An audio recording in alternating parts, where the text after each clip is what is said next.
ਸਤਨਾਮ ਵਾਹਿਗੁਰੂ ਸਾਹਿਬ JIO. ਨਮੋ ਜੋਗ ਜੋਗੇ, ਨਮੋ ਗਿਆਨ ਗਿਆਨੇ, ਨਮੋ ਮੰਤਰ ਮੰਤਰੇ, ਨਮੋ ਧਿਆਨ ਧਿਆਨੇ, ਨਮੋ ਜੁਧ ਜੁਧੇ, ਨਮੋ ਗਿਆਨ ਗਿਆਨੇ, ਨਮੋ ਭੋਜ ਭੋਜੇ, ਨਮੋ ਪਾਨ ਪਾਨੇ, ਨਮੋ ਕਲਹਿ ਕਰਤਾ, ਨਮੋ ਸ਼ਾਂਤ ਰੂਪੇ, ਨਮੋ ਇੰਦਰ ਇੰਦਰੇ, ਅਨਾਦੰ ਵਿਭੂਤੇ, ਕਲੰਕਾਰ ਰੂਪੇ, ਅਲੰਕਾਰ ਅਲੰਕੇ, ਨਮੋ ਆਸ ਆਸੇ, ਨਮੋ ਬਾਂਕ ਬੰਕੇ, ਅਭੰਗੀ ਸਰੂਪੇ, ਅਨੰਗੀ ਅਨਾਮੇ, ਅਪਤਰੇ ਭੰਗੀ ਤ੍ਰਿਕਾਲੇ, ਅਨੰਗੀ ਅਕਾਮੇ। ਵਾਹਿਗੁਰੂ ਜੀ ਕਾ ਖਾਲਸਾ, ਵਾਹਿਗੁਰੂ ਜੀ ਕੀ ਫਤਿਹ। ਗਰੀਬ ਨਵਾਜ਼ ਸਤਿਗੁਰੂ ਲੋਕ ਪਰਲੋਕ ਦੇ ਰੱਖਿਅਕ ਅੰਤਰਜਾਮੀ ਸਰਬ ਕਲਾ ਸਮਰੱਥ ਸਤਿਗੁਰੂ ਗੁਰੂ ਗ੍ਰੰਥ ਸਾਹਿਬ ਮਹਾਰਾਜ ਜੀ ਦੇ ਪਾਵਨ ਪਵਿੱਤਰ ਚਰਨਾਂ ਕਮਲਾਂ ਵਿੱਚ ਸੁਭਾਏਮਾਨ ਗੁਰੂ ਰੂਪ ਸਾਧ ਸੰਗਤ ਜੀਓ। ਗੁਰੂ ਗੋਬਿੰਦ ਸਿੰਘ ਮਹਾਰਾਜ ਜੀ ਦੇ ਉਚਾਰਨ ਕੀਤੇ ਹੋਏ ਬਚਨ ਜੋ ਕਿ ਜਾਪ ਸਾਹਿਬ ਦੀ ਬਾਣੀ ਵਿੱਚ ਸੁਭਾਏਮਾਨ ਹਨ, ਆਪ ਜੀ ਨੇ ਕੁਝ ਸ਼ੰਤ ਸਰਵਣ ਕੀਤੇ ਹਨ। ਕੱਲ੍ਹ ਇਸ ਪੰਕਤੀ ਦੇ ਉੱਪਰ ਆਪਾਂ ਸਮਾਪਤੀ ਕੀਤੀ ਸੀ। ਨਮੋ ਮੰਤਰ ਮੰਤਰੇ, ਨਮੋ ਧਿਆਨ ਧਿਆਨੇ। ਇਹਦਾ ਕੁਝ ਅਰਥ ਆਪ ਯਤਨ ਕਰਾਂਗੇ। ਗੁਰਬਾਣੀ ਵਿੱਚ ਕਈ ਥਾਵਾਂ 'ਤੇ ਮੰਤਰ ਸ਼ਬਦ ਆਇਆ ਹੈ। ਜਦੋਂ ਸਿੱਖ ਗੁਰੂ ਕੋਲੋਂ ਨਾਮ ਦੀ ਦਾਤ ਪ੍ਰਾਪਤ ਕਰਦਾ, ਉਸ ਨੂੰ ਵੀ ਕਹਿੰਦੇ ਨੇ ਗੁਰਮੰਤਰ ਦੀ ਪ੍ਰਾਪਤੀ ਹੈ। ਗੁਰੂ ਗ੍ਰੰਥ ਸਾਹਿਬ ਪਾਤਸ਼ਾਹ ਜੀ ਦੀ ਹਜ਼ੂਰੀ ਵਿੱਚ ਪੰਜ ਪਿਆਰੇ ਸਿੱਖ ਨੂੰ ਗੁਰਮੰਤਰ ਦੀ ਦਾਤ ਦਿੰਦੇ। ਹੋਰ ਵੀ ਬਾਣੀ ਵਿੱਚ ਕਈ ਥਾਵਾਂ 'ਤੇ ਸ਼ਬਦ ਆਉਂਦਾ ਹੈ ਕਿ ਗੁਰਮੰਤਰ ਹੀਣ ਸਹਿ ਜੋ ਪ੍ਰਾਣੀ, ਤ੍ਰਿਗੰਤ ਜਨਮ ਭ੍ਰਸ਼ਟਨੈ। ਜਿਹੜੇ ਪ੍ਰਾਣੀ, ਜਿਹੜੇ ਜੀਵ ਗੁਰੂ ਤੋਂ ਮੰਤਰ ਪ੍ਰਾਪਤ ਨਹੀਂ ਕਰਦੇ, ਨਾਮ ਦੀ ਦਾਤ ਪੰਜਾਂ ਤੋਂ ਨਹੀਂ ਲੈਂਦੇ, ਉਹਨਾਂ ਦਾ ਜੀਵਨ ਭ੍ਰਸ਼ਟਿਆ ਹੋਇਆ। ਜਾਂ ਹੋਰ ਬਚਨ ਕੀਤੇ, ਬਾਣੀ ਨੂੰ ਵੀ ਮੰਤਰ ਕਿਹਾ ਗਿਆ ਹੈ। ਸਗੋਂ ਇੱਥੋਂ ਤੱਕ ਕਹਿ ਦਿੱਤਾ ਵੀ ਬਾਣੀ ਮਹਾ ਮੰਤਰ ਹੈ। ਇਹ ਬਾਣੀ ਮੰਤਰ ਮਹਾਂਪੁਰਖਨ ਕੀ, ਮਨੈ ਉਤਾਰਨ ਮਾਨ ਕੋ। ਮਨੁੱਖ ਦੇ ਮਨ ਵਿੱਚੋਂ ਹੰਕਾਰ ਨੂੰ ਉਤਾਰਨ ਵਾਸਤੇ ਬਾਣੀ ਜਿਹੜੀ ਹੈ ਮਹਾਂਪੁਰਸ਼ਾਂ ਦੇ ਬਚਨ ਹਨ, ਭਗਤਾਂ ਦੇ ਬਚਨ, ਗੁਰੂ ਸਾਹਿਬਾਨ ਦੇ ਬਚਨ ਨੇ। ਇਹਨੂੰ ਵੀ ਮੰਤਰ ਕਿਹਾ ਗਿਆ ਹੈ। ਹੋਰ ਵੀ ਕਈ ਥਾਵਾਂ 'ਤੇ ਮੰਤਰ ਸ਼ਬਦ ਮਹਾ ਮੰਤਰ ਨਾਨਕ ਕਥੈ ਹਰ ਕੇ ਗੁਣ ਗਾਈ।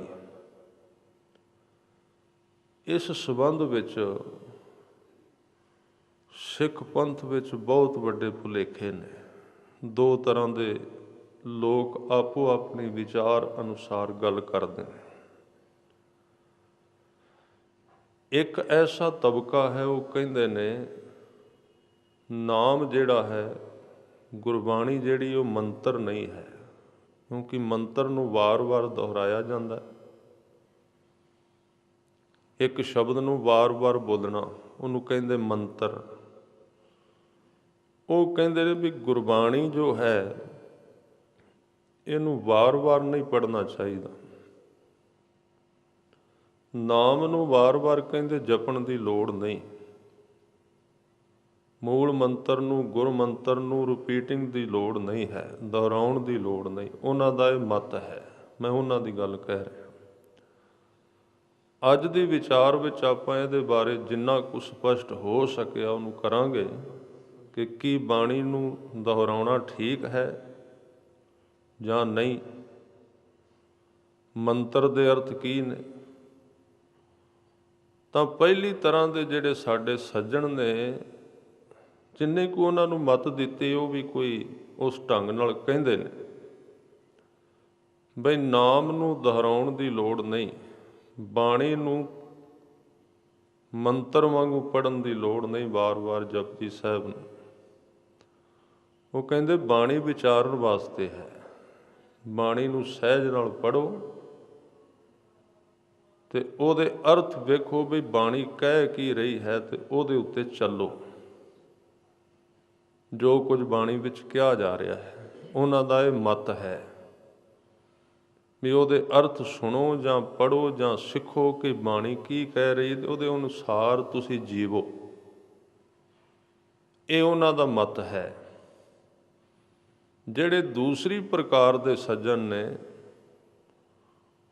ਉਹ ਕਹਿੰਦੇ ਨੇ ਵੀ ਬਾਣੀ ਨੂੰ ਵਿਚਾਰਨ ਦੀ ਲੋੜ ਨਹੀਂ, ਇਸ ਨੂੰ ਪੜ੍ਹੀ ਚੱਲੋ। ਜਿੰਨਾ ਪੜ੍ਹੋਗੇ, ਉਹਨਾਂ ਦਾ ਤਜਰਬਾ ਹੈ, ਉਹਨਾਂ ਨੇ ਕੀਤਾ ਹੈ। ਹੁਣ ਇਹਦੇ ਵਿੱਚੋਂ ਅਸੀਂ ਵੇਖਣਾ ਹੈ ਇਮਾਨਦਾਰੀ ਨਾਲ, ਇਹਨਾਂ ਦੋਵਾਂ ਪ੍ਰਕਾਰ ਦੇ ਵਿਚਾਰਾਂ ਦੇ ਵਿੱਚ ਕੁਝ ਸੱਚ ਹੈ ਤੇ ਕਈ ਚੀਜ਼ਾਂ ਵਿੱਚੋਂ ਕੱਟ ਦਿੱਤੀਆਂ ਗਈਆਂ ਨੇ। ਜਿਹੜੇ ਪਹਿਲੇ ਸੱਜਣ ਨੇ ਕਹਿੰਦੇ ਬਾਣੀ ਨੂੰ ਵਿਚਾਰੋ ਜਪੋ ਨਾ, ਉਹਨਾਂ ਦਾ ਇਹ ਹਿੱਸਾ ਤੇ ਬਿਲਕੁਲ ਠੀਕ ਹੈ ਵੀ ਬਾਣੀ ਨੂੰ ਵਿਚਾਰਨਾ ਚਾਹੀਦਾ, ਵੀ ਬਾਣੀ ਕਹਿ ਕੀ ਰਹੀ। ਫਿਰ ਆਪਣੇ ਆਪ ਨੂੰ ਤੋਲਣਾ ਚਾਹੀਦਾ ਵੀ ਮੇਰੇ ਗੁਰੂ ਗ੍ਰੰਥ ਸਾਹਿਬ ਜੋ ਕੁਝ ਕਹਿ ਰਹੇ ਨੇ, ਕੀ ਮੈਂ ਉਹਦੇ ਵਿੱਚੋਂ ਕਿੰਨਾ ਕੁ ਅੱਜ ਤੱਕ ਜ਼ਿੰਦਗੀ ਵਿੱਚ ਕਰਨਾ ਸ਼ੁਰੂ ਕਰ ਦਿੱਤਾ ਹੈ, ਕਿੰਨਾ ਕੁ ਕਰਨਾ ਅਜੇ ਬਾਕੀ ਰਹਿੰਦਾ ਹੈ ਤੇ ਉਸ ਨੂੰ ਕਿਵੇਂ ਕਰਨਾ ਹੈ। ਇਹ ਵਿਚਾਰ ਬਾਣੀ ਵਿੱਚ ਹੈ, ਇਹ ਤਾਂ ਦਰੁਸਤ ਹੈ ਵਿਚਾਰ ਉਹਨਾਂ ਦੀ। ਪਰ ਜਿੱਥੇ ਜਾ ਕੇ ਬਾਣੀ ਨੂੰ, ਨਾਮ ਨੂੰ ਵਾਰ-ਵਾਰ ਜਪਣ ਦੀ ਗੱਲ ਆਉਂਦੀ, ਉੱਥੇ ਉਹ ਗਲਤੀ ਕਰ ਜਾਂਦੇ ਨੇ। ਉਹ ਕਹਿੰਦੇ ਦੁਹਰਾਉਣਾ ਨਹੀਂ, ਕਿਉਂਕਿ ਉਹ ਜਿਹੜੀ ਚੀਜ਼ ਬਾਰੇ ਤੁਸੀਂ ਜਿਹੜੇ ਬਾਗ ਵਿੱਚੋਂ ਲੰਘੇ ਨਹੀਂ, ਉਹਨਾਂ ਫੁੱਲਾਂ ਦਾ ਪਤਾ ਹੀ ਕੀ ਹੈ ਵੀ ਕਿਹੜੀ ਸੁਗੰਧੀ ਉਹਦੇ ਵਿੱਚ। ਦੂਸਰੀ ਪ੍ਰਕਾਰ ਦੇ ਸੱਜਣਾਂ ਵਿੱਚ ਇਹ ਕਮੀ ਹੈ, ਉਹ ਕਹਿੰਦੇ ਨੇ ਬਸ ਪੜ੍ਹਨਾ ਹੈ, ਵਿਚਾਰਨ ਦੀ ਲੋੜ ਨਹੀਂ ਹੈ।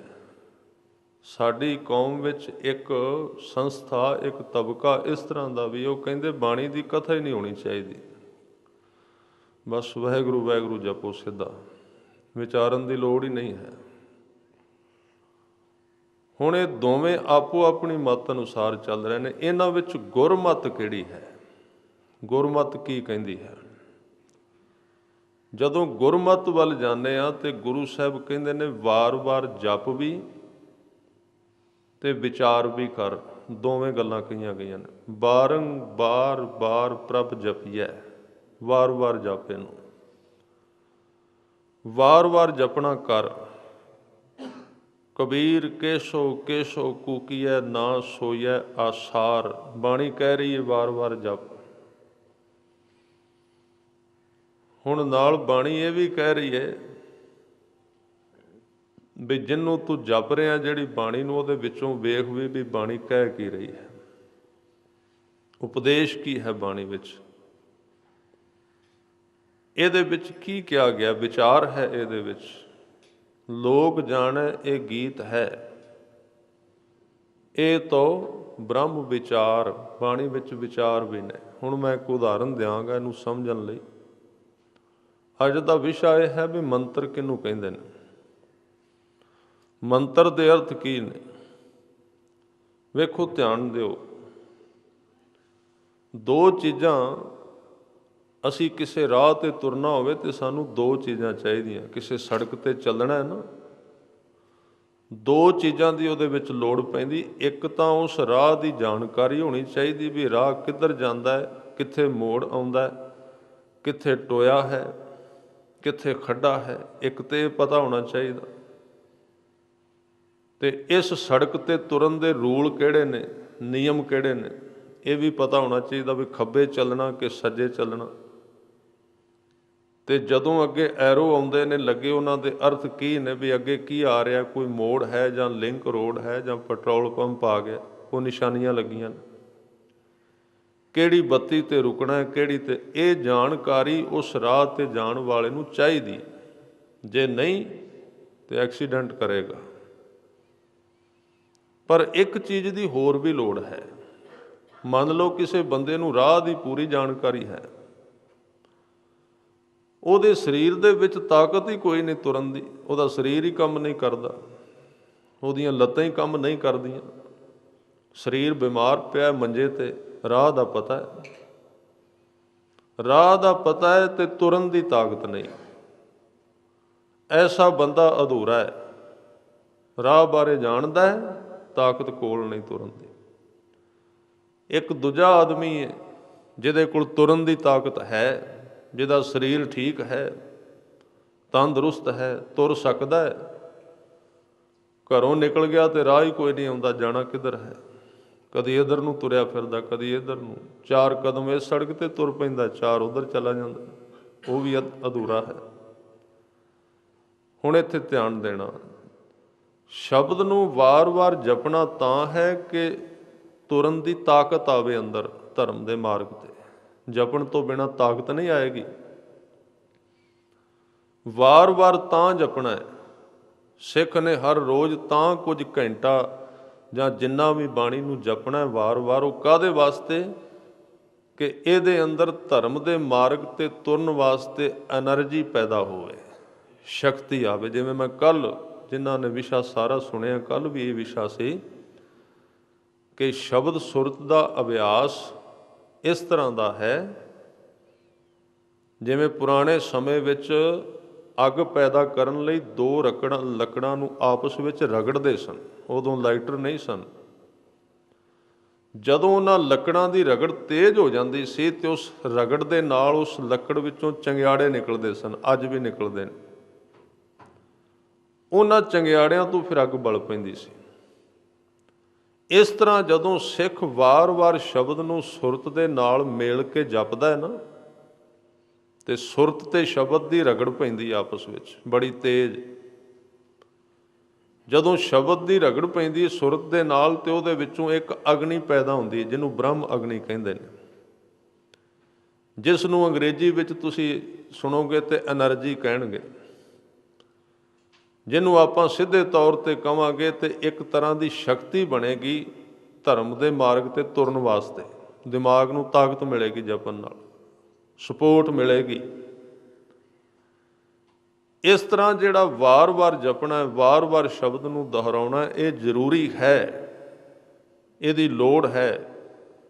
ਇਹਦੀ ਲੋੜ ਕਿਉਂ ਹੈ? ਵੀ ਸਿੱਖ ਸੁਰਤ ਤੇ ਸ਼ਬਦ ਦਾ ਅਭਿਆਸ ਕਰੇ ਤੇ ਉਹਦੇ ਵਿੱਚੋਂ ਇੱਕ ਬ੍ਰਹਮ ਅਗਨੀ ਪੈਦਾ ਹੋਵੇ, ਜਿਹੜੀ ਉਹਦੀ ਸਾਰੇ ਸਰੀਰ ਨੂੰ ਸ਼ਕਤੀ ਦੇ, ਉਹਦੀ ਬੁੱਧੀ ਨੂੰ ਜਗਾ ਦੇ ਦੀਵੇ ਨੂੰ। ਕਲਗੀਆਂ ਵਾਲੇ ਪਾਤਸ਼ਾਹ ਨੇ ਕਿਹਾ, ਖਾਲਸਾ ਕੌਣ ਹੈ? ਜਿਹਦੀ ਬੁੱਧੀ ਦਾ ਦੀਵਾ ਜਗਿਆ ਹੋਇਆ। ਬੁੱਧ ਸੋ ਦੀਪਕ ਜਿਉਂ ਉਜਿਆਰੈ। ਤੇ ਦੀਵਾ ਕਾਹਦੇ ਨਾਲ ਜਗੇਗਾ? ਕਿਤੋਂ ਚੰਗਿਆੜੀ ਪਏਗੀ ਤਾਂ ਹੀ ਜਗੇਗਾ ਨਾ। ਕੋਈ ਚੰਗਿਆੜੀ ਡਿੱਗੇਗੀ ਤਾਂ ਹੀ ਜਗੇਗਾ। ਤਾਂ ਜਦੋਂ ਸਿੱਖ ਬਾਣੀ ਦਾ ਅਭਿਆਸ ਕਰਦਾ ਹੈ, ਬਾਣੀ ਦੇ ਸ਼ਬਦ ਨੂੰ ਵਾਰ-ਵਾਰ ਦੁਹਰਾਉਂਦਾ ਹੈ ਤੇ ਉਹਦੇ ਵਿੱਚੋਂ ਕੀ ਪੈਦਾ ਹੁੰਦਾ ਹੈ? ਉਹਦੇ ਵਿੱਚੋਂ ਇੱਕ ਬ੍ਰਹਮ ਅਗਨੀ ਪੈਦਾ ਹੁੰਦੀ ਹੈ। ਹੁਣ ਇੱਥੇ ਇੱਕ ਮੈਂ ਛੋਟਾ ਸਮਝ ਲਾਵਾਂਗਾ, ਵਾਰ-ਵਾਰ ਨਹੀਂ ਦੁਹਰਾਉਣਾ, ਕਿਉਂਕਿ ਕੱਲ ਇਹ ਵਿਸ਼ਾ ਨਿਕਲ ਚੁੱਕਾ ਹੈ।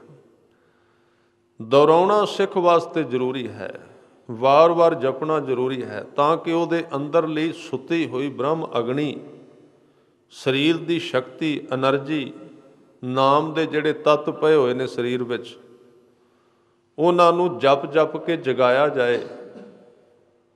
ਪਰ ਇੱਥੇ ਇਹ ਖਿਆਲ ਰੱਖਣਾ ਵੀ ਜਪਣਾ ਇੰਨਾ ਕੁ ਜਿਹਦੇ ਵਿੱਚ ਉਹ ਅਗਨੀ ਸਿਰਫ ਵਿਚਾਰਾਂ ਨੂੰ ਖਤਮ ਕਰੇ। ਕਿਉਂਕਿ ਜਦੋਂ ਆਪਾਂ ਜਪਨੇ ਆ, ਸ਼ਬਦ ਦਾ ਅਭਿਆਸ ਕਰਨੇ ਆ, ਤੇ ਸਭ ਤੋਂ ਪਹਿਲਾਂ ਸਾਡੇ ਰਸਤੇ ਵਿੱਚ ਦੋ ਚੀਜ਼ਾਂ ਆਉਂਦੀਆਂ ਨੇ, ਦੋ ਰੁਕਾਵਟਾਂ ਆਉਂਦੀਆਂ ਜਦੋਂ ਵੀ ਕੋਈ ਜਪੇਗਾ। ਉਹ ਦੋ ਰੁਕਾਵਟਾਂ ਕਿਹੜੀਆਂ ਨੇ? ਪਹਿਲੇ ਨੰਬਰ ਤੇ ਖਿਆਲ ਤੇਜ਼ ਹੋਣਗੇ ਬੰਦੇ ਦੇ, ਵਿਚਾਰਾਂ ਤੇਜ਼ ਹੋ ਜਾਣਗੀਆਂ। ਜਦੋਂ ਜਪੇਗਾ ਉਦੋਂ ਹੀ ਤੇਜ਼ ਹੋਣਗੀਆਂ। ਜਿਹੜਾ ਨਹੀਂ ਜਪਦਾ ਉਹਨੂੰ ਕੋਈ ਖਿਆਲ ਨਹੀਂ ਆਉਂਦੇ। ਉਹ ਕਹਿੰਦੇ ਸਾਡਾ ਮਨ ਟਿਕਿਆ ਹੋਇਆ, ਅਸੀਂ ਜਪਣਾ ਕੀ ਹੈ? ਅਜੇ ਤੇ ਇਹਨਾਂ ਭੂੰਡਾਂ ਦੀ, ਡੇਮੂਆਂ ਦੀ ਖੱਖਰ ਨੂੰ ਛੇੜ ਕੇ ਨਹੀਂ ਵੇਖਿਆ। ਜਿੱਦਣ ਥੋੜ੍ਹਾ ਜਿਹਾ ਹੱਥ ਲਾ ਦਿੱਤਾ ਫਿਰ ਪਤਾ ਲੱਗੇਗਾ ਮਨ ਕੀ ਹੈ। ਅਜੇ ਤਾਂ ਕਿਸੇ ਕਲਾਕਾਰ ਦੇ ਗੀਤ ਸੁਣ ਕੇ ਆਪਾਂ ਕਹਿ ਦਿੱਤਾ ਵੀ ਬਾਕੀ ਦੀਆਂ ਗੱਲਾਂ ਛੱਡੋ, ਮਨ ਸਾਫ਼ ਹੋਣਾ ਚਾਹੀਦਾ। ਅਜੇ ਮਨ ਨੂੰ ਛੇੜ ਕੇ ਨਹੀਂ ਵੇਖਿਆ ਕਿਸੇ। ਮਨ ਇੰਨੀ ਜ਼ਬਰਦਸਤ ਸ਼ਕਤੀ ਹੈ ਕਿ ਜਿੱਦਣ ਕਿਸੇ ਨੇ ਇਹਦੇ ਨਾਲ ਹੱਥ ਮਿਲਾਇਆ, ਕੰਨਾਂ ਨੂੰ ਹੱਥ ਲਵਾ ਦੇਗਾ, ਕਾਬੂ ਨਹੀਂ ਆਏਗਾ। ਪਤਾ ਹੀ ਉਦੋਂ ਲੱਗੇਗਾ ਵੀ ਹੁਣ ਗੁਰੂ ਕੋਲ ਚੱਲੀਏ। ਨਹੀਂ ਆਉਂਦਾ ਵਸ ਵਿੱਚ। ਮਨ ਵਸ ਆਵੈ ਨਾਨਕਾ, ਜੇ ਪੂਰਨ ਕਿਰਪਾ ਹੋਏ। ਤਾਂ ਮਨ ਨੂੰ ਜਿਸ ਵੇਲੇ, ਜਦੋਂ ਵੀ ਕੋਈ ਜਪੇਗਾ, ਉਸੇ ਵੇਲੇ ਮਨ ਦੇ ਵਿਚਾਰ ਤੇਜ਼ ਹੋ ਜਾਣਗੇ। ਉਸ ਵੇਲੇ ਲੋੜ ਹੈ ਕਿ ਸਿੱਖ ਸ਼ਬਦ ਦੇ ਜਾਪ ਨੂੰ ਤੇਜ਼ ਕਰੇ। ਜਿੰਨੇ ਵਿਚਾਰ ਤੇਜ਼ ਹੋਣ, ਉਹਨਾਂ ਸ਼ਬਦ ਦਾ ਅਭਿਆਸ ਤੇਜ਼ ਚਲਾਏ। ਪਰ ਇੱਥੇ ਇੱਕ ਖਿਆਲ ਰੱਖੇ, ਜਦੋਂ ਵਿਚਾਰ ਮਰਨ ਲੱਗਣ ਨਾਲ ਹੀ ਸਪੀਡ ਘਟਾ ਦੇ ਜਪਣ ਦੀ। ਜੇ ਨਾ ਘਟਾਈ ਤੇ ਉਹ ਅਗਨੀ ਜਿਹੜੀ ਤੱਤ ਨੂੰ ਵੀ ਸਾੜ ਦੇਗੀ। ਸਹਿਜ ਬਿਲੋਵੋ ਜੈਸੇ ਤੱਤ ਨਾ ਜਾਈ। ਫਿਰ ਰੁੱਖਾ ਹੋ ਜਾਏਗਾ ਅੰਦਰ, ਜਪਣ ਵਾਲਾ ਕ੍ਰੋਧੀ ਹੋ ਜਾਏਗਾ। ਕੱਲ ਮੈਂ ਬੇਨਤੀ ਕੀਤੀ ਸੀ, ਜਿਹੜੇ ਜਪੀ ਜਾਂਦੇ ਨੇ ਬਸ ਜਪੀ ਜਾਣਾ ਦਿਨ ਰਾਤ। ਤੁਸੀਂ ਵੇਖੋਗੇ ਉਹਨਾਂ ਦੇ ਮਸਤਕ ਤੇ ਤ੍ਰਿਕੁਟੀ ਬਣ ਜਾਂਦੀ ਕ੍ਰੋਧ ਦੀ।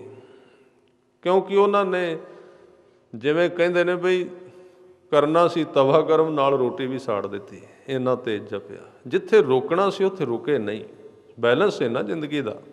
ਤੁਸੀਂ ਕਿਸੇ ਵੀ ਕੰਮ ਨੂੰ ਕਰੋਗੇ ਤਾਂ ਕਿਸੇ ਤਰੀਕੇ ਵਿੱਚ ਕਰਨਾ ਪਏਗਾ, ਤਰੀਕੇ ਤੋਂ ਬਿਨਾਂ ਨਹੀਂ। ਤਾਂ ਸਿੱਖ ਦੇ ਰਸਤੇ ਵਿੱਚ ਸਭ ਤੋਂ ਪਹਿਲਾਂ ਕੀ ਆਉਂਦਾ ਵੀ ਉਹਦੇ ਮਨ ਦੇ ਵਿਚਾਰ ਬੜੇ ਤੇਜ਼ ਚੱਲਦੇ ਨੇ।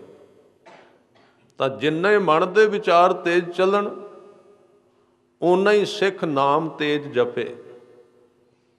ਪਰ ਇਹ ਖਿਆਲ ਰੱਖੇ ਵੀ ਜਿਉਂ ਹੀ ਵਿਚਾਰ ਘਟਣ ਤੇ ਸਪੀਡ ਨਾਲ ਹੀ ਘਟਾ ਦੇ ਜਪਣ ਦੀ, ਓਨਾ ਹੀ ਸਹਿਜ ਵਿੱਚ ਚਲਾ ਜਾਏ। ਇਸ ਤਰ੍ਹਾਂ ਕਰਦਿਆਂ ਇੱਕ ਦਿਨ ਇਸ ਵਿਚਾਰਾਂ ਦੀ ਦੀਵਾਰ ਨੂੰ, ਜਿਹਨੂੰ ਗੁਰੂ ਸਾਹਿਬ ਨੇ ਮਹਾਜਾਲ ਕਿਹਾ ਬਾਣੀ ਵਿੱਚ, ਉਹਨੂੰ ਸਿੱਖ ਤੋੜ ਕੇ ਪਾਰ ਨਿਕਲ ਜਾਂਦਾ ਹੈ। ਵਿਚਾਰਾਂ ਦੇ ਜਾਲ ਨੂੰ, ਇਹ ਸਭ ਤੋਂ ਵੱਡਾ ਜਾਲ ਹੈ। ਇਹਨੂੰ ਮਹਾਜਾਲ ਕਿਹਾ। ਤੇ ਟੁੱਟਦਾ ਕਿਵੇਂ ਵੇ? ਗੁਰੂ ਗ੍ਰੰਥ ਸਾਹਿਬ ਜੀ ਨੇ ਦੱਸ ਦਿੱਤਾ ਹੈ। ਉਹ ਕਹਿੰਦੇ ਸੋ ਛੂਟੈ ਮਹਾਜਾਲ ਤੇ, ਜਿਹੇ ਗੁਰ ਸ਼ਬਦ ਨਿਰੰਤਰ। ਹੋਰ ਕੋਈ ਤਰੀਕਾ ਨਹੀਂ। ਨਿਰੰਤਰ ਦਾ ਮਤਲਬ ਹੈ ਵੀ ਤੁਸੀਂ ਕੁਝ ਵੀ ਕਰੋ, ਤੁਹਾਡੇ ਅੰਦਰੋਂ ਸ਼ਬਦ ਨਹੀਂ ਨਿਕਲਣਾ ਚਾਹੀਦਾ।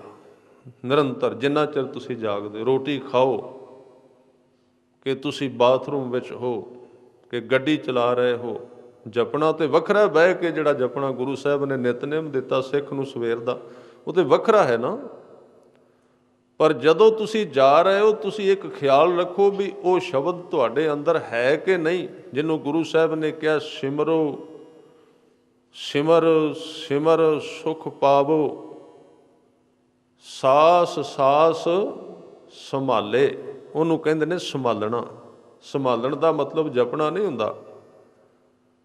ਸੰਭਾਲਣ ਦਾ ਮਤਲਬ ਵੀ ਆਪਾਂ ਜਿੰਨੇ ਵੀ ਇੱਥੇ ਆਏ ਹਾਂ, ਦਰਬਾਰ ਵਿੱਚ ਬੈਠੇ ਹੋਏ, ਸਾਨੂੰ ਸਾਰਿਆਂ ਨੂੰ ਪਤਾ ਹੈ ਵੀ ਸਾਡੀ ਮਾਇਆ ਜੇਬ ਵਿੱਚ ਕਿੰਨੀ ਕੁ, 1 ਰੁਪਈਆ ਹੈ ਕਿ 2 ਹੈ ਕਿ 10 ਨੇ ਕਿ 1000 ਹੈ। ਸਾਰਿਆਂ ਨੂੰ ਆਪੋ ਆਪਣਾ ਪਤਾ ਹੈ ਮੇਰੇ ਪਰਸ ਵਿੱਚ ਕੀ ਹੈ। ਤਾਂ ਇੱਧਰ ਅਸੀਂ ਕਥਾ ਸੁਣ ਰਹੇ ਹਾਂ, ਪਰ ਇੱਕ ਮਨ ਦਾ ਕੋਣਾ ਉਹਨੂੰ ਅੰਦਰ ਅਹਿਸਾਸ ਨੂੰ ਕਰੀ ਜਾ ਰਿਹਾ ਵੀ ਮੇਰੇ ਕੋਲ ਇੰਨੀ ਮਾਇਆ ਹੈ। ਉਹਨੂੰ ਕਹਿੰਦੇ ਸੰਭਾਲਣਾ, ਵੀ ਅੰਦਰ ਭਾਵ ਬਣਿਆ ਰਹਿੰਦਾ। ਇਸ ਤਰ੍ਹਾਂ ਜਿਹੜਾ ਸਿੱਖ ਸਾਸ ਸੰਭਾਲੇ, ਉਹ ਜਿਹੜਾ ਸਿੱਖ ਹੈ ਫਿਰ ਮਾਂਜਾਲ ਨੂੰ ਤੋੜ ਜਾਂਦਾ। ਉਹਨੂੰ ਕਹਿੰਦੇ ਜੇ ਗੁਰ ਸ਼ਬਦ ਨਿਰੰਤਰ। ਨਿਰੰਤਰ ਦਾ ਮਤਲਬ ਵਿੱਚ ਵਿੱਥ ਨਹੀਂ ਪੈਣੀ ਚਾਹੀਦੀ, ਗਾਇਬ ਨਹੀਂ ਹੋਣਾ ਚਾਹੀਦਾ। ਤੁਹਾਨੂੰ ਪਤਾ ਨਾ, ਜਿੰਨਾ ਚਿਰ ਸਾਡੀ ਗੱਡੀ ਦੇ ਟਾਇਰ ਦੇ ਵਿੱਚ ਗਾਇਬ ਨਹੀਂ ਆਉਂਦਾ, ਸੁਰਾਖ ਨਹੀਂ ਆਉਂਦਾ, ਉਹਨਾਂ ਚਿਰ ਟਾਇਰ ਚੱਲਦਾ। ਜਦੋਂ ਵਿੱਚੋਂ ਸੁਰਾਖ ਪੈ ਜਾਂਦਾ ਉਸੇ ਵੇਲੇ ਹਵਾ ਨਿਕਲ ਜਾਂਦੀ ਹੈ। ਤਾਂ ਗੁਰੂ ਸਾਹਿਬ ਨੇ ਕਿਹਾ ਵੀ ਪਹਿਲਾ ਜਾਲ ਹੈ ਗੁਰਮੰਤਰ ਦੇ ਅਭਿਆਸ ਦੇ ਵਿੱਚ ਮਹਾਜਾਲ। ਉਹ ਟੁੱਟਦਾ ਜੇ ਤੁਸੀਂ ਲਗਾਤਾਰ ਭਾਵੇਂ ਕਿੱਥੇ ਹੋਵੋ, ਕਿਸੇ ਮੀਟਿੰਗ ਵਿੱਚ, ਕਿਸੇ ਗੱਲਾਂ ਬਾਤਾਂ ਵਿੱਚ, ਕਿਸੇ ਪ੍ਰਸ਼ਾਦੇ ਪਾਣੀ ਛਕਣ ਵਿੱਚ, ਤਾਂ ਤੁਹਾਡੀ ਇੱਕ ਅੰਦਰਲੀ ਸਾਈਟ ਬਣ ਜਾਣੀ ਚਾਹੀਦੀ। ਜਦੋਂ ਮਰਜ਼ੀ ਉਹਦੇ ਉੱਤੇ ਉਂਗਲ ਮਾਰੋ ਤੇ ਉਹ ਖੁੱਲ੍ਹ ਜਾਏ ਇੱਕਦਮ। ਤਾਂ ਫਿਰ ਉਹ ਮਾਂ ਜਾਲ ਪਹਿਲਾਂ ਟੁੱਟੇਗਾ। ਸੌਖੀ ਜੀ ਗੱਲ ਨਹੀਂ, ਆਪਾਂ ਤੇ ਅਜੇ ਰਾਹ ਵਿੱਚ ਹੀ ਬੈਠੇ ਹੋਏ ਹਾਂ। ਸੋ ਛੂਟੈ ਮਹਾਜਾਲ ਤੇ ਜਿਹ ਗੁਰ ਸ਼ਬਦ ਨਿਰੰਤਰ। ਜਦੋਂ ਮਾਂ ਜਾਲ ਟੁੱਟ ਗਿਆ ਤੇ ਫਿਰ ਇੱਕ ਹੋਰ ਗੱਲ ਅੱਗੇ ਆ ਜਾਂਦੀ। ਉਹਨੂੰ ਕਹਿੰਦੇ ਨੇ ਨੀਂਦ ਦੇ 3 ਪ੍ਰਕਾਰ। ਉਹਨੂੰ ਕਹਿੰਦੇ ਨੇ ਨੀਂਦ 3 ਪ੍ਰਕਾਰ ਦੀ ਹੈ, ਨਿੰਦਰਾ ਤੇ ਤੰਦਰਾ। ਇਹ 2 ਤਰ੍ਹਾਂ ਦੀ, ਇੱਕ ਹੈ ਆਮ ਬੰਦੇ ਦੀ ਨਿੰਦਰਾ, ਇੱਕ ਹੈ ਤੰਦਰਾ ਤੇ ਇੱਕ ਹੈ ਸੁਖੋਪਤ। ਸੁਖੋਪਤ ਕਹਿੰਦੇ ਨੇ ਗੂੜੀ ਨੀਂਦ, ਤੰਦਰੁਸਤੀ ਦੀ ਨੀਂਦ, ਜਿਹੜੀ ਅੱਜ ਕੱਲ੍ਹ 500 ਬੰਦਿਆਂ ਵਿੱਚੋਂ ਇੱਕ ਕੋਲ ਹੈ, ਬਸ ਬਾਕੀਆਂ ਕੋਲ ਨਹੀਂ। ਅਸੀਂ ਸੌਂਦੇ ਜ਼ਰੂਰ ਹਾਂ, ਸਾਡੀ ਨੀਂਦ ਠੀਕ ਨਹੀਂ ਹੈ। ਸਿਰਫ ਬ੍ਰਹਮ ਗਿਆਨੀ ਕੋਲ ਸੁਖੋਪਤ ਨੀਂਦ ਹੈ। ਜਾਗਤ ਸੁਪਨ ਸੁਖੋਪਤ। ਇੱਕ ਜਾਗਰਤ ਹੈ, ਹੁਣ ਅਸੀਂ ਜਾਗੇ ਹੋਏ ਹਾਂ, ਇਹਨੂੰ ਕਹਿੰਦੇ ਜਾਗਰਤ। ਤੇ ਜਦੋਂ ਅਸੀਂ ਵਿਚਾਰਾਂ ਵਿੱਚ ਡਿੱਗ ਪੈਂਦੇ ਹਾਂ, ਇੱਥੋਂ ਨਿਕਲ ਗਏ ਹੁਣੇ ਬਾਹਰ, ਅੱਜ ਉੱਥੇ ਜਾਣਾ, ਅੱਜ ਇਹ ਕਰਨਾ, ਉਹਨੂੰ ਕਹਿੰਦੇ ਸੁਪਨ। ਉਹ ਸੁਪਨਿਆਂ ਵਿੱਚ ਚਲੇ ਗਏ। ਇੱਕ ਤੀਜੀ ਨੀਂਦ ਹੈ ਸਰੀਰ ਦੀ ਤੰਦਰੁਸਤ ਨੀਂਦ, ਉਹਨੂੰ ਕਹਿੰਦੇ ਸੁਖੋਪਤ, ਜਿਹੜੀ ਸਿਰਫ ਨਾਮ ਦੁਆਰਾ ਆ ਸਕਦੀ ਹੈ। ਜਿਹਨੂੰ ਗੁਰੂ ਸਾਹਿਬ ਨੇ ਕਿਹਾ ਨੀਂਦ ਸੁਹੇਲੀ ਨਾਮ ਕੀ, ਨਾਮ ਦੁਆਰਾ ਆਏਗੀ, ਵੈਸੇ ਨਹੀਂ ਆਉਂਦੀ। ਜਿੱਦਣ ਉਹ ਨੀਂਦ ਆ ਗਈ, ਸਰੀਰ ਦੇ 90% ਰੋਗ ਖਤਮ ਹੋ ਜਾਣਗੇ। ਸੁਖੋਪਤ ਦੀ ਨੀਂਦ ਜਿਹਦੇ ਕੋਲ ਆ ਗਈ। ਤਾਂ ਹੀ ਕਲਗੀਆਂ ਵਾਲੇ ਨੇ ਕਿਹਾ ਵੀ ਸਦਾ ਰਹਿ ਕੰਚਨ ਸੀ ਕਾਇਆ, ਕਾਲ ਨਾ ਕਬਹੂ ਵਿਆਪੈ। ਤਾਂ ਉਹ ਸੁਖੋਪਤ ਤੋਂ ਜਦੋਂ ਕੋਈ ਅੱਗੇ ਲੰਘ ਜਾਂਦਾ, ਸੁਖੋਪਤ ਨੂੰ ਤੋੜ ਕੇ ਉਸ ਨੀਂਦ ਦੇ ਵਿੱਚ ਕੋਈ ਜਾਗ ਪਵੇ, ਸਿੱਧਾ ਨਾ ਜਾਗੇ। ਜਾਗਣ ਦੇ 2 ਰਸਤੇ ਨੇ। ਚਲੋ ਅੱਜ ਦਾ ਵਿਸ਼ਾ ਥੋੜ੍ਹਾ ਜਿਹਾ ਇਸ ਤਰ੍ਹਾਂ ਦਾ ਕਦੀ ਕਦੀ ਕਹਿਣਾ ਚਾਹੀਦਾ।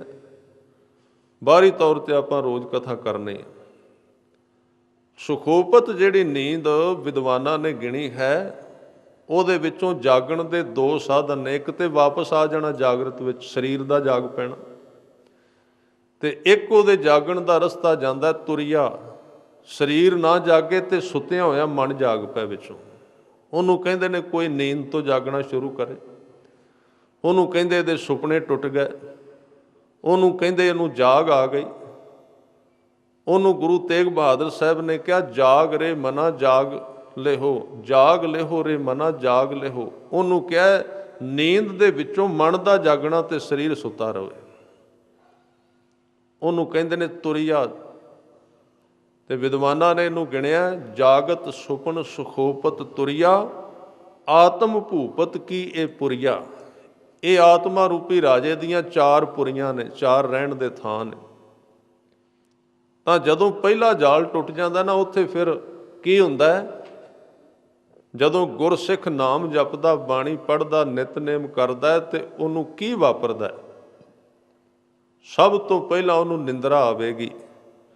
ਔਰ ਆਰੰਭ ਦੇ ਵਿੱਚ ਸ਼ੁਰੂ ਵਿੱਚ ਜੇ ਨੀਂਦ ਆਵੇ ਤੇ ਸੁਖਦਾਈ ਹੈ। ਕਈਆਂ ਨੂੰ ਪਹਿਲਾਂ ਬਹੁਤ ਨੀਂਦ ਆਉਂਦੀ। ਇੱਥੇ ਇੱਕ ਸਰੀਰ ਆਉਂਦਾ ਸੀ, ਹੁਣ ਪਤਾ ਨਹੀਂ ਕਿੱਧਰ ਗਏ। ਸ਼ੁਰੂ ਵਿੱਚ ਆਏ ਤਾਂ ਉਹਨਾਂ ਨੂੰ ਬੜੀ ਗਹਿਰੀ ਨੀਂਦ ਆਉਂਦੀ ਸੀ ਇੱਥੇ, ਤਾਂ ਉਹ ਜ਼ੋਰ ਲਾਉਂਦੇ ਸੀ ਜਾਗਣ ਲਈ। ਕਹਿੰਦੇ ਜੀ ਨੀਂਦ ਬਹੁਤ ਆਉਂਦੀ। ਮੈਂ ਕਿਹਾ ਸੌਂ ਬਿਲਕੁਲ, ਕੋਈ ਗੱਲ ਨਹੀਂ, ਕਿਉਂਕਿ ਕਈ ਸਾਲਾਂ ਤੋਂ ਤੁਸੀਂ ਸੁੱਤੇ ਹੀ ਕੋਈ ਨਹੀਂ ਆਰਾਮ ਨਾਲ। ਹੁਣ ਇੱਥੇ ਨੀਂਦ ਸ਼ੁਰੂ ਹੋਈ ਹੈ। ਕਹਿੰਦੇ ਮੈਂ ਤੇ ਸੌਂਦਾ ਰਿਹਾ। ਮੈਂ ਕਿਹਾ ਡੁਪਲੀਕੇਟ ਸੀ, ਉਹ ਨਕਲੀ, ਉਹ ਨੀਂਦ ਹੀ ਅਸਲੀ ਕੋਈ ਨਹੀਂ ਸੀ। ਤੁਸੀਂ ਕਿਤੇ ਕੋਨੇ ਵਿੱਚ ਲੱਗ ਜਾਓ ਜੇ ਸੌਣਾ ਤੇ 15-20 ਦਿਨ ਨੀਂਦ ਆ ਜਾਏਗੀ। ਤਾਂ ਉਹਨੂੰ ਪਿਛਲੇ ਥਕੇਵੇਂ ਨੂੰ ਲੈਣ ਦਿਓ ਇੱਕ ਵਾਰੀ, ਉਹ ਤੇ ਕਦੀ ਆਰਾਮ ਕੀਤਾ ਹੀ ਨਹੀਂ ਉਸਨੇ। ਕਰਨ ਦਿਓ ਆਰਾਮ ਉਸਨੂੰ। ਇੰਨਾ ਡਿਸਟਰਬ ਹੈ, ਇੰਨਾ ਬੇਚੈਨ ਹੈ। ਤਾਂ ਉਹ 20-25 ਦਿਨਾਂ ਬਾਅਦ ਉਹਨਾਂ ਦੀ ਨੀਂਦ ਹਟਣੀ ਸ਼ੁਰੂ ਹੋ ਗਈ ਆਪਣੇ ਆਪ। ਜਦੋਂ ਆਰਾਮ ਮਿਲ ਗਿਆ ਪੂਰਾ, ਜਿਹੜਾ ਕਦੀ ਆਰਾਮ ਕੀਤਾ ਹੀ ਨਹੀਂ ਸੀ, ਵੈਸੇ ਸੌਂਦੇ ਰਹੇ। ਤਾਂ ਉਸ ਨੂੰ ਕਹਿੰਦੇ ਨੇ ਫਿਰ ਜਦੋਂ ਨਿੰਦਰਾ, ਜਦੋਂ ਗੁਰਸਿੱਖ ਬਾਣੀ ਪੜ੍ਹਦਾ ਜਾਂ ਨਾਮ ਅਭਿਆਸ ਕਰਦਾ, ਉਹਦੇ ਤੋਂ ਬਾਅਦ ਫਿਰ ਇੱਕ ਹੋਰ ਬੜੀ ਵੱਡੀ ਬਿਮਾਰੀ ਉਹਨੂੰ ਕਹਿੰਦੇ ਤੰਦਰਾ। ਤੰਦਰਾ ਦੇ ਅਰਥ ਨੇ ਨਾ ਸੌਣਾ ਤੇ ਨਾ ਜਾਗਣਾ। ਤੰਦਰਾ ਦਾ ਅਰਥ ਹੁੰਦਾ ਤੰਦਰਾਂ ਵਿੱਚ ਪਏ ਰਹਿਣਾ, ਵਿਰਲਾਂ ਵਿੱਚ ਮਨ ਦਾ ਅੜਿਆ ਰਹਿਣਾ। ਇੱਧਰ ਬਾਣੀ ਪੜ੍ਹੀ ਜਾਣਾ, ਕਦੀ ਕਿਤੇ ਪਹਾੜ 'ਤੇ ਚੜ੍ਹ ਜਾਣਾ, ਕਦੀ ਕਿਤੇ ਪਹਾੜ ਤੋਂ ਡਿੱਗ ਪੈਣਾ, ਕਦੀ ਕਿਤੇ ਆਪਣੇ ਫਿਰਨਾ, ਕਦੀ ਕਿਤੇ ਨਿਕਲੇ ਫਿਰਨਾ। ਸਾਧਕ ਇਹਦੇ ਤੋਂ ਬੜਾ ਦੁਖੀ ਹੋ ਜਾਂਦਾ। ਇਹਨੂੰ ਕਹਿੰਦੇ ਨੇ ਤੰਦਰਾ। ਤਾਂ ਇਹ ਨੀਂਦ ਵੀ ਤਾਂ ਟੁੱਟਦੀ ਹੈ, ਇਹ ਨੀਂਦ ਤਾਂ ਟੁੱਟਦੀ ਹੈ। ਗੁਰੂ ਸਾਹਿਬ ਨੇ ਇਸ ਨੀਂਦ ਦਾ ਨਾਮ ਲਿਆ। ਉਹ ਕਹਿੰਦੇ ਨੈਨੋ ਨੀਂਦ ਪਰ ਦ੍ਰਿਸ਼ਟ ਵਿਕਾਰ। ਕੁਝ ਲੋਕ ਐਸੇ ਨੇ, ਕੁਝ ਸਰੀਰ ਐਸੇ ਨੇ ਜਿਨ੍ਹਾਂ ਦੀ ਨੀਂਦ ਬਿਲਕੁਲ ਘਟ ਜਾਂਦੀ ਇਸ ਰਾਹ 'ਤੇ। ਸੌਣ ਜਾਂ ਨਾ ਸੌਣ ਕੋਈ ਫਰਕ ਨਹੀਂ ਪੈਂਦਾ, 1-2 ਘੰਟੇ ਵਿੱਚ, 3 ਘੰਟਿਆਂ ਵਿੱਚ ਸਰ ਜਾਂਦਾ। ਉਹ ਕੌਣ ਨੇ? ਉਹ ਨੀਂਦ ਤਾਂ ਘਟੇਗੀ ਜਦੋਂ ਅੱਖਾਂ ਦੀ ਦ੍ਰਿਸ਼ਟੀ ਠੀਕ ਹੋ ਜਾਏਗੀ। ਜਿੱਦਣ ਦ੍ਰਿਸ਼ਟੀ ਠੀਕ ਹੋ ਜਾਏਗੀ, ਨੀਂਦ ਸੈੱਟ ਹੋ ਜਾਏਗੀ ਆਪੇ। ਨੀਂਦ ਜ਼ਿਆਦਾ ਆਉਂਦੀ, ਇਹਦੇ ਅਰਥ ਹੀ ਇਹ ਨੇ ਅਜੇ ਅੱਖਾਂ ਦੀ ਦ੍ਰਿਸ਼ਟੀ ਠੀਕ ਨਹੀਂ ਹੋਈ। ਨੈਨੋ ਨੀਂਦ ਪਰ ਦ੍ਰਿਸ਼ਟ ਵਿਕਾਰ। ਤੇ ਇੱਧਰੋਂ ਸੁਣਾਇਆ ਜਾ ਰਿਹਾ ਤੇ ਕੰਨ ਸੁਣਦੇ ਕੋਈ ਨਹੀਂ। ਇਹ ਕਿਉਂ ਹੈ? ਸਰਵਣ ਸੋਏ ਸੁਣ ਨਿੰਦ ਵਿਚਾਰ। ਇੱਧਰ ਕਿਹਾ ਜਾਂਦਾ ਵੀ ਬੋਲੋ ਸ਼ਬਦ ਵਿੱਚ ਤੇ ਰਸਨਾ ਬੋਲਦੀ ਨਹੀਂ। ਇਹ ਕਿਉਂ ਹੈ? ਰਸਨਾ ਸੋਈ ਲੋਭ ਮਿੱਠੇ ਸਾਧ।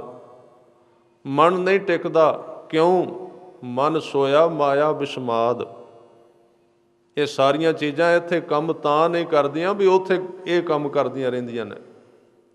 ਰਸਨਾ ਖਾਣ ਪੀਣ ਦੇ ਰਸ ਵਿੱਚ ਦਿਨ ਰਾਤ ਪਈ ਰਹਿੰਦੀ ਹੈ। ਕੰਨ ਨਿੰਦਿਆ ਸੁਣਨ ਦੇ ਰਸ ਵਿੱਚ ਡਿੱਗੇ ਰਹਿੰਦੇ ਨੇ। ਅੱਖਾਂ ਨਾਲ ਦ੍ਰਿਸ਼ਟ ਗਲਤ ਹੁੰਦੀ ਹੈ। ਮਨ ਸੋਇਆ ਮਾਇਆ ਬਿਸਮਾਦ। ਫਿਰ ਹਜ਼ੂਰ ਕਹਿੰਦੇ ਇਸ ਗ੍ਰਹਿ ਮੈਂ ਕੋਈ ਜਾਗਤ ਰਹੈ। ਜੇ ਕੋਈ ਇਸ ਘਰ ਵਿੱਚ ਜਾਗ ਪਿਆ, ਫਿਰ ਕਹਿੰਦੇ ਸਾਬਤ ਵਸਤ ਆਪਣੀ ਓ ਲਹੈ। ਅੰਦਰ ਇੱਕ ਵਸਤੂ ਹੈ ਅੰਮ੍ਰਿਤ ਦੀ, ਉਹ ਸਾਰੀ ਉਹਨੂੰ ਮਿਲ ਜਾਂਦੀ, ਰਾਹ ਵਿੱਚ ਖਤਮ ਨਹੀਂ ਹੁੰਦੀ, ਰਾਹ ਵਿੱਚ ਗਵਾਚਦੀ ਨਹੀਂ, ਖਿਲਰਦੀ ਨਹੀਂ। ਇਸ ਤਰ੍ਹਾਂ ਇਹ 2 ਰੁਕਾਵਟਾਂ ਨੇ। ਮੈਂ ਮੰਤਰ ਦੀ ਗੱਲ ਕਰ ਰਿਹਾ ਸੀ। ਗੁਰੂ ਕਲਗੀਧਰ ਪਾਤਸ਼ਾਹ ਕਹਿੰਦੇ ਨਮੋ ਮੰਤਰ ਮੰਤਰੇ। ਤਾਂ ਮੰਤਰ ਦਾ ਦੁਹਰਾਉਣਾ ਜ਼ਰੂਰੀ ਹੈ ਸਿੱਖ ਵਾਸਤੇ। ਗੁਰਮੰਤਰ ਦਾ ਉਹ ਕਾਹਦੇ ਵਾਸਤੇ ਹੈ? ਤਾਂ ਕਿ ਸੁਰਤ ਤੇ ਸ਼ਬਦ ਦੇ ਰਗੜ ਦੇ ਨਾਲ ਅੰਦਰ ਸ਼ਕਤੀ ਬਣੇ, ਜਿਹਦੇ ਨਾਲ ਸਿੱਖ ਨੇ ਸਿੱਖੀ ਕਮਾਉਣੀ ਹੈ। ਅੰਦਰ ਸ਼ਕਤੀ ਨਹੀਂ ਰਹੀ ਤੇ ਕਾਹਦੇ ਨਾਲ ਤੁਸੀਂ ਵਿਚਾਰਾਂ ਕਰੀ ਜਾਓਗੇ? ਵਿਚਾਰ ਦਾ ਕੀ ਕਰੋਗੇ ਇਕੱਲੇ ਨੂੰ? ਇੰਨੇ ਸਾਲ ਹੋ ਗਏ ਕਰਦਿਆਂ ਨੂੰ, ਬੜੀਆਂ ਬੜੀਆਂ ਵਿਚਾਰਾਂ ਹੁੰਦੀਆਂ ਨੇ, ਕਰ ਨਹੀਂ ਸਕਦੇ। ਪਤਾ ਹੈ ਸਾਰੀਆਂ ਗੱਲਾਂ ਦਾ, ਹੋਏਗਾ ਨਹੀਂ ਇਸ ਤਰ੍ਹਾਂ, ਬਿਲਕੁਲ ਨਹੀਂ ਹੋਏਗਾ। ਇਹਨੂੰ ਗੁਰੂ ਸਾਹਿਬ ਨੇ ਕਿਹਾ ਵੀ ਜਾਣਦਾ ਤੂੰ ਸਾਰਾ ਕੁਝ, ਕਰ ਕਿਉਂ ਨਹੀਂ ਸਕਦਾ? ਕਰੇਗਾ। ਮੈਂ ਪਹਿਲਾਂ ਉਦਾਹਰਨ ਦਿੱਤੀ ਸੀ, ਸੜਕ ਦਾ ਤੈਨੂੰ ਪਤਾ ਹੈ, ਪਰ ਸੜਕ ਤੇ ਤੁਰੇਗਾ ਸਰੀਰ ਕਿਹੜਾ? ਲੱਤਾਂ ਵਿੱਚ ਤੇ ਜਾਣ ਹੀ ਕੋਈ ਨਹੀਂ, ਲੱਤਾਂ ਤੁਰਦੀਆਂ ਨਹੀਂ। ਉਹਨਾਂ ਚਿਰ ਨਹੀਂ ਧਰਮ ਨੂੰ ਕਮਾਇਆ ਜਾ ਸਕੇਗਾ ਜਿੰਨਾ ਚਿਰ ਸੁਰਤ ਸ਼ਬਦ ਦਾ ਅਭਿਆਸ ਨਹੀਂ ਕਰੇਗਾ। ਐਨਰਜੀ ਨਹੀਂ ਜਾਗੇਗੀ, ਸ਼ਕਤੀ ਨਹੀਂ ਆਏਗੀ। ਆ ਜਿਹੜੇ 1.25 ਲੱਖ ਨਾਲ ਇੱਕ ਲੜਦੇ ਰਹੇ ਨੇ, ਐਵੇਂ ਨਹੀਂ ਲੜੇ।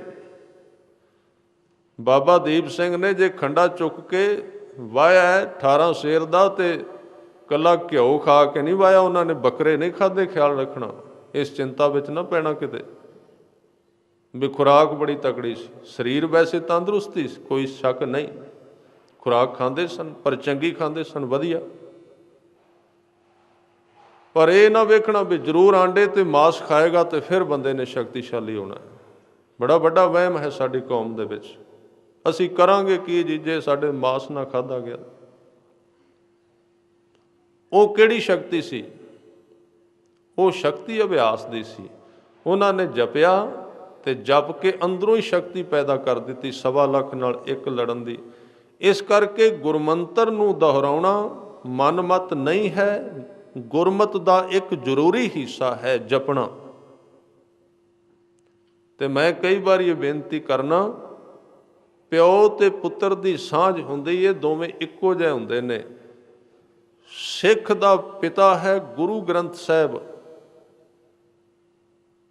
ਤੇ ਸਿੱਖ ਦੇ ਪਿਤਾ ਦੀ ਆਰੰਭਤਾ ਹੁੰਦੀ ਹੈ ਜਪ ਤੋਂ। ਪਹਿਲੀ ਬਾਣੀ ਜਪਜੀ ਸਾਹਿਬ ਹੈ, ਜਪ ਤੋਂ ਸ਼ੁਰੂਆਤ ਹੁੰਦੀ ਹੈ ਪਿਤਾ ਦੀ। ਤੇ ਸਿੱਖ ਦੀ ਆਰੰਭਤਾ ਹੁੰਦੀ ਹੈ ਉਹਦੀਆਂ 5 ਬਾਣੀਆਂ ਵਿੱਚੋਂ ਪਹਿਲਾ ਜਪਜੀ ਸਾਹਿਬ ਹੈ। ਦੋਵਾਂ ਦਾ ਸੁਭਾਅ ਮਿਲਦਾ ਹੈ। ਜਪ ਸਿੱਖ ਦਾ ਜ਼ਰੂਰੀ ਅੰਗ ਹੈ, ਪਰ ਹੁਣ ਜਪ ਦੇ ਨਾਲ ਨਾਲ ਵਿਚਾਰਨਾ ਅਤ ਜ਼ਰੂਰੀ ਹੈ। ਨਹੀਂ ਤੇ ਜਪ ਸ਼ਕਤੀ ਪੈਦਾ ਕਰ ਦੇਗਾ, ਪਤਾ ਨਹੀਂ ਚੱਲੀ ਕਿੱਧਰ ਜਾਏ, ਕੋਈ ਪਤਾ ਨਹੀਂ। ਕੱਲ੍ਹ ਹੀ ਇੱਕ ਸੱਜਣ ਮਿਲੇ, ਬੜੇ ਤੰਗ ਦੁਖੀ, ਕਹਿੰਦੇ ਹੁਣ ਮਨ ਨਹੀਂ ਟਿਕਦਾ। ਮੈਂ ਕਿਹਾ ਜੀ ਕਿਉਂ? ਗੱਲਾਂ ਤਾਂ ਬਹੁਤ ਹੋਰ ਕੀਤੀਆਂ, ਪਰ ਪਿੱਛੇ ਕਾਰਨ ਹੋਰ ਸੀ। ਕਿਤੇ ਜਪ ਲਿਆ ਬਹੁਤਾ ਤੇ ਸ਼ਰਾਪ ਦੇਣੇ ਸ਼ੁਰੂ ਕਰ ਦਿੱਤੇ, ਕਦੀ ਕਿਸੇ ਨੂੰ ਸ਼ਰਾਪ ਦੇ ਦਿੱਤਾ। ਮੈਂ ਕਿਹਾ ਵੀ ਹੁਣ ਜਿੰਨਿਆਂ ਦਾ ਤੁਸੀਂ ਸ਼ਰਾਪ ਦਿੱਤਾ ਹੈ, ਮੇਰੇ ਖਿਆਲ ਵਿੱਚ ਓਨਿਆਂ ਦਾ ਭਲਾ ਕਰੋਗੇ ਤੇ ਤਾਂ ਮਨ ਨੇ ਟਿਕਣਾ ਹੈ। ਕਿਉਂਕਿ ਜਪ ਤੁਸੀਂ ਲਿਆ ਪਰ ਤੁਸੀਂ ਵਿਚਾਰਿਆ ਨਹੀਂ ਵੀ ਇਹਦਾ ਕਰਨਾ ਕੀ ਹੈ, ਰਾਹ ਨਹੀਂ ਸੀ ਆਉਂਦਾ। ਤਾਂ ਵਿਚਾਰਨਾ ਸਿੱਖ ਵਾਸਤੇ ਜ਼ਰੂਰੀ। ਜਿੱਦਣ ਸਿੱਖ ਵਿਚਾਰਵਾਨ ਹੋ ਜਾਏਗਾ ਉਦਣ ਉਹਨੂੰ ਸਮਝ ਆ ਜਾਏਗੀ ਤਾਕਤ ਦੀ ਵਰਤੋਂ ਕਿਵੇਂ ਕਰਨੀ ਹੈ। ਵਿਚਾਰਿਆ ਤੇ ਅਸੀਂ ਹੈ ਹੀ ਨਹੀਂ। ਹੁਣ ਥੋੜ੍ਹਾ ਥੋੜ੍ਹਾ ਰੁਝਾਨ ਸ਼ੁਰੂ ਹੋਇਆ ਸਿੱਖ ਕੌਮ ਦੇ ਵਿੱਚ, ਕਥਾ ਸੁਣਨੀ, ਕਥਾ ਦਾ ਪ੍ਰਬੰਧ ਕਰਨਾ, ਔਰ ਬੜੀ ਜਾਗਰਤੀ, ਬੜੀ ਕ੍ਰਾਂਤੀ ਆਈ ਕੌਮ ਦੇ ਵਿੱਚ ਕਥਾ ਦੇ ਨਾਲ। ਹਾਲਾਂਕਿ ਅਜੇ ਜਿਹੜੀ ਅਸੀਂ ਕਥਾ ਕਰ ਰਹੇ ਹਾਂ ਉਹਦੀ ਰੂਪ ਰੇਖਾ ਪੂਰੀ ਠੀਕ ਨਹੀਂ ਹੋਈ, ਉਹਦੀ ਦਸ਼ਾ ਤੇ ਦਿਸ਼ਾ ਪੂਰੀ ਠੀਕ ਨਹੀਂ ਹੈ, ਉਹ ਸੋਧੀ ਹੋਈ ਨਹੀਂ। ਪਰ ਮੇਰੀ ਸਮਝ ਵਿੱਚ ਇਹ ਵੀ ਆਇਆ ਵੀ ਭਾਵੇਂ ਉਹ ਕਿਵੇਂ ਦੀ ਵੀ ਹੈ ਫਿਰ ਵੀ ਪ੍ਰਭਾਵ ਪਾ ਰਹੀ ਹੈ। ਚਲੋ ਇੱਕ ਬੰਦਾ ਬੋਲਦਾ ਜੇ 100 ਲਫ਼ਜ਼ ਕਹਿੰਦਾ ਤੇ 4-5 ਤੇ ਗੁਰਮਤਿ ਅਨੁਸਾਰ ਹੈ ਨਾ। ਇਹ ਸਮਾਂ ਪਾ ਕੇ ਸੋਧਿਆ ਜਾਏਗਾ ਸਾਰਾ ਕੁਝ। ਪਰ ਇਹ ਇੱਕ ਬੜੀ ਖੁਸ਼ਕਿਸਮਤੀ ਹੈ ਵੀ ਕੌਮ ਵਿੱਚ ਕਥਾ ਦਾ ਪ੍ਰਵਾਹ ਚੱਲਿਆ, ਔਰ ਕੌਮ ਨੇ ਕਥਾ ਦੇ ਪ੍ਰਵਾਹ ਨੂੰ ਪ੍ਰਵਾਨਿਆ ਹੈ, ਪ੍ਰਵਾਨ ਕੀਤਾ ਵੀ ਚਾਹੀਦੀ, ਸਾਨੂੰ ਵਿਚਾਰ ਚਾਹੀਦੀ ਹੈ। ਔਰ 1 ਤੋਂ ਲੈ ਕੇ 100 ਤੱਕ ਬਿਲਕੁਲ ਪੜ੍ਹੇ ਲਿਖੇ ਲੋਕਾਂ ਤੋਂ ਲੈ ਕੇ ਅਨਪੜ੍ਹ ਸਾਰਿਆਂ ਨੇ ਇਸ ਚੀਜ਼ ਨੂੰ ਪ੍ਰਵਾਨਿਆ, ਕਿਉਂਕਿ ਵਿਚਾਰ ਤੋਂ ਬਿਨਾਂ ਕੋਈ ਧਰਮ ਕਿਵੇਂ ਚੱਲੇਗਾ, ਵਿਚਾਰਦਾ ਹੀ ਕੋਈ ਨਹੀਂ। ਤਾਂ ਇਸ ਤਰ੍ਹਾਂ ਦੇ 2 ਦਸ਼ਾ ਨੇ ਮੰਤਰ ਦੀਆਂ। ਮੰਤਰ ਦੇ 2 ਅਰਥ ਨੇ। ਮੰਤਰ ਦੇ ਅਰਥ ਨੇ ਕਿਸੇ ਸ਼ਬਦ ਨੂੰ ਦੁਹਰਾਉਣਾ ਵਾਰ-ਵਾਰ, ਉਹਨੂੰ ਵੀ ਮੰਤਰ ਕਹਿੰਦੇ ਨੇ। ਤੇ ਮੰਤਰ ਦਾ ਦੂਜਾ ਅਰਥ ਹੈ ਸਲਾਹ ਲੈਣੀ। ਹੁਣ ਮੈਂ ਦੂਜਾ ਅਰਥ ਕਰਾਂ। ਮੰਤਰ ਦੇ ਅਰਥ ਨੇ ਸਲਾਹ ਲੈਣੀ, ਗੁਰੂ ਤੋਂ ਮੰਤਰ ਲੈਣਾ, ਗੁਰੂ ਤੋਂ ਸਲਾਹ ਲੈਣੀ। ਗੁਰੂ ਤੋਂ ਮੰਤਰ ਲੈਣਾ, ਗੁਰੂ ਤੋਂ ਸ਼ਬਦ ਪ੍ਰਾਪਤ ਕਰਨਾ, 2 ਹਿੱਸੇ ਨੇ। ਮੰਤਰ ਨੂੰ ਸਲਾਹ ਕਹਿੰਦੇ ਨੇ। ਮੈਂ ਉਹ ਵੀ ਤੁਕ ਗੁਰੂ ਗ੍ਰੰਥ ਸਾਹਿਬ ਵਿੱਚੋਂ ਪੜ੍ਹਦਿਆਂ, ਜਿੱਥੇ ਜਾ ਕੇ ਭਗਤ ਪ੍ਰਹਿਲਾਦ ਦਾ ਤੇ ਹਰਨਾਕਸ਼ ਦੀ ਗੱਲ ਭਗਤ ਜੀ ਨੇ ਬਾਣੀ ਵਿੱਚ ਕੀਤੀ ਹੈ। ਉਹ ਕਹਿੰਦੇ ਜਦੋਂ ਪ੍ਰਹਿਲਾਦ ਜੀ ਨੇ ਇਨਕਾਰ ਕਰ ਦਿੱਤਾ ਨਾ ਵੀ ਮੈਂ ਹਰਨਾਕਸ਼ ਨਹੀਂ ਜਪਣਾ, ਮੈਂ ਤੇ ਰਾਮ ਨਾਮ, ਵਾਹਿਗੁਰੂ ਦਾ ਨਾਮ ਹੀ ਜਪਣਾ ਹੈ, ਤੇ ਸਾਰਿਆਂ ਨੇ ਇਕੱਠੇ ਹੋ ਕੇ ਇੱਕ ਸਲਾਹ ਕੀਤੀ। ਜਿਹੜੇ ਹਰਨਾਕਸ਼ ਦੇ ਸੰਗੀ ਸਾਥੀ ਸਨ, ਉਹ ਸਲਾਹ ਕਿਹੜੀ ਸੀ ਵੀ ਇਸ ਪ੍ਰਹਿਲਾਦ ਨੂੰ ਖਤਮ ਕਰ ਦਈਏ। ਤੇ ਉੱਥੇ ਸ਼ਬਦ ਆਇਆ, ਦੁਸ਼ਟ ਸਭਾ ਮਿਲ ਮੰਤਰ ਪਕਾਇਆ। ਦੁਸ਼ਟਾਂ ਦੀ ਸਭਾ ਨੇ ਇਕੱਠੇ ਹੋ ਕੇ ਮੰਤਰ ਪਕਾਇਆ ਦਾ ਅਰਥ ਹੈ ਸਲਾਹ ਕੀਤੀ। ਕੀ ਕਰੀਏ? ਕਹਿੰਦੇ ਕਰਸ ਹੈ ਔਦ ਕਨੇਰੀ। ਔਦ ਕਨੇਰੀ ਦਾ ਮਤਲਬ ਉਸ ਵੇਲੇ ਇਹ ਸੀ ਕਿ ਇਹਨੂੰ ਮਾਰ ਦਈਏ, ਇਹਦੀ ਉਮਰ ਖਤਮ ਕਰ ਦਈਏ। ਇੱਥੇ ਦੁਸ਼ਟ ਸਭਾ ਮਿਲ ਮੰਤਰ ਪਕਾਇਆ ਦੇ ਅਰਥ ਨੇ ਸਲਾਹ ਕਰਨੀ। ਗੁਰਮੰਤਰ ਦੇ 2 ਅਰਥ ਨੇ। ਇੱਕ ਸ਼ਬਦ ਸਿੱਖ ਨੂੰ ਗੁਰੂ ਬਖਸ਼ਦਾ ਬਈ ਲੈ ਸਿੱਖਾ ਇਸ ਗੁਰਮੰਤਰ ਨੂੰ ਜਪਿਆ ਕਰ, ਇਸ ਮੂਲ ਮੰਤਰ ਨੂੰ ਜਪਿਆ ਕਰ। ਤੇ ਦੂਜਾ ਹੈ ਗੁਰੂ ਕੇ ਸਵਾਰਿਓ, ਬਈ ਜਿਹੜੀ ਬਾਕੀ ਰਹਿਤ ਦੱਸੀ ਜਾਂਦੀ ਹੈ ਗੁਰੂ ਗ੍ਰੰਥ ਸਾਹਿਬ ਦੀ ਹਜ਼ੂਰੀ ਵਿੱਚ, ਉਹ 5 ਪਿਆਰੇ ਸਿੱਖ ਨੂੰ ਮੰਤਰ ਦੇ ਰੂਪ ਵਿੱਚ ਸਲਾਹ ਦਿੰਦੇ ਨੇ ਵੀ ਸਿੱਖਾ ਇਸ ਤਰ੍ਹਾਂ ਉੱਠੀ, ਇਸ ਤਰ੍ਹਾਂ ਬੋਲੀ, ਇਸ ਤਰ੍ਹਾਂ ਵੇਖੀ, ਇਹ ਖਾਈ, ਇਸ ਤਰ੍ਹਾਂ ਤੂੰ ਪਹਿਨੀ, ਇਸ ਤਰ੍ਹਾਂ ਕੰਮ ਕਰੀ ਬਾਜ਼ਾਰ ਦੇ ਅੰਦਰ, ਉਹ ਵੀ ਬੜੀ ਜ਼ਰੂਰੀ ਹੈ। ਇਹ ਨਹੀਂ ਵੀ ਇਕੱਲਾ ਜਪਦਾ ਰਹਿ, ਮੈਂ ਜੀ ਸੁਖਮਣੀ ਸਾਹਿਬ ਦੇ ਇੰਨੇ ਪਾਠ ਕਰਨਾ, ਤੇ ਗਾਹਕਾਂ ਕਿੰਨਿਆਂ ਦੀ ਜੇਬ ਕੱਟੀ ਦੀ ਹੈ, ਇਹਦਾ ਕੀ ਹਿਸਾਬ ਕਿਤਾਬ ਹੈ। ਮੈਂ ਜੀ ਬਾਣੀ ਬੜੀ ਪੜ੍ਹਨਾ, ਘਰ ਦੇ ਜੀਆਂ ਨੂੰ ਸਤਾਇਆ ਕਿੰਨਾ ਕੁ ਹੈ। ਇੱਧਰ ਬਾਣੀ ਪੜ੍ਹ ਲਈ, ਉੱਧਰ ਨਾਲ ਜਿਹੜਾ ਰਹਿੰਦਾ ਉਹਨੂੰ ਸੂਲੀ ਤੇ ਟੰਗ ਕੇ ਰੱਖਿਆ ਦਿਨ ਰਾਤ। ਮੇਲ ਨਹੀਂ ਆਏਗਾ। ਦੋਵੇਂ ਚੀਜ਼ਾਂ ਇਕੱਠੀਆਂ ਰੱਖਣੀਆਂ ਪੈਣਗੀਆਂ। ਸਿੱਖੀ ਕਮਾਉਣੀ ਹੈ ਤੇ ਜਪਣਾ ਵੀ ਪਏਗਾ ਤੇ ਸਿੱਖੀ ਨੂੰ ਸਮਝਣਾ ਵੀ ਪਏਗਾ। ਉਹਨਾਂ ਵਿੱਚੋਂ ਇੱਕ ਵੀ ਘਟ ਗਈ ਤੇ ਸਿੱਖੀ ਵਿੱਚੋਂ ਪਾਸੇ ਚਲੇਗਾ। ਤਾਂ ਉਸ ਮੰਤਰ ਨੂੰ ਜਪਣਾ ਅਤ ਜ਼ਰੂਰੀ ਹੈ। ਉਹਨੂੰ ਜਪਣ ਦਾ ਤਰੀਕਾ ਗੁਰੂ ਸਾਹਿਬ ਨੇ ਕਿਹਾ ਵੀ ਧੁਨ ਮੈਂ ਧਿਆਨ। ਜਦੋਂ ਤੁਸੀਂ ਜਪਣਾ ਹੈ ਉਦੋਂ ਉਸ ਗੁਰ ਮੰਤਰ ਦੀ, ਗੁਰ ਸ਼ਬਦ ਦੀ ਧੁਨ ਦੇ ਅੰਦਰ, ਧੁਨ ਦਾ ਮਤਲਬ ਹੈ ਆਵਾਜ਼, ਉਸ ਦੀ ਆਵਾਜ਼ ਦੇ ਅੰਦਰ ਤੁਸੀਂ ਆਪਣੇ ਧਿਆਨ ਨੂੰ ਸਹਿਜ ਨਾਲ ਲਾ ਕੇ ਰੱਖਣਾ, ਜ਼ੋਰ ਨਾਲ ਨਹੀਂ। ਫਿਰ ਉਹ ਜਪਦਿਆਂ ਤੁਹਾਡੇ ਮਨ ਦੇ ਵਿੱਚ ਪਿਆਰ ਰਹਿਣਾ ਚਾਹੀਦਾ। ਜਦੋਂ ਤੁਸੀਂ ਉਹਨੂੰ ਜਪੋ ਉਦੋਂ ਤੁਹਾਡੇ ਮਨ ਦੇ ਵਿੱਚ ਕੋਈ ਖਿੱਚ ਖਿਚਾਵ ਨਹੀਂ ਹੋਣਾ ਚਾਹੀਦਾ। ਉਸ ਵੇਲੇ ਸਭ ਕੁਝ ਤੁਹਾਨੂੰ ਅਲੱਗਾ ਕਰ ਦੇਣਾ ਚਾਹੀਦਾ। ਜਦੋਂ ਜਪਣਾ ਸੰਸਾਰ ਤੋਂ ਕੱਟ ਆਫ ਕਰ ਦੇਣਾ ਚਾਹੀਦਾ। ਤੁਹਾਡੇ ਮੋਬਾਈਲ ਬੰਦ ਹੋ ਜਾਣੇ ਚਾਹੀਦੇ। ਇੱਥੋਂ ਦਿਮਾਗ ਦੇ ਵਿੱਚੋਂ ਕਾਰੋਬਾਰ, ਮਿੱਤਰ ਤੇ ਦੋਸਤਾਂ ਦੀ ਦੁਨੀਆ ਖਤਮ ਹੋ ਜਾਣੀ ਚਾਹੀਦੀ।